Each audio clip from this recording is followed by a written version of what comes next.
Magotan. Nonferrous Metals Company Limited was established in 2016 with a registered capital of 5 million yuan and area of more than 2,000 square meters.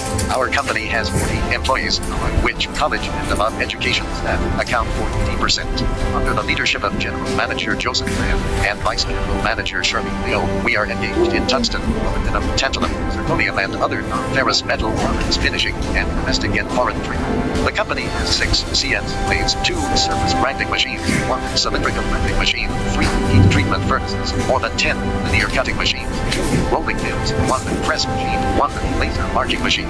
Build semi-finished products warehouse, finished products warehouse, quality control with advanced production equipment and perfect product quality assurance system. Products involved in semiconductor, petroleum, chemical, metallurgy, machinery, medical, lighting, and other fields with high quality, exported to the world. Baoji Magotan Nonferrous Metal Materials Company Limited is looking forward to win-win cooperation with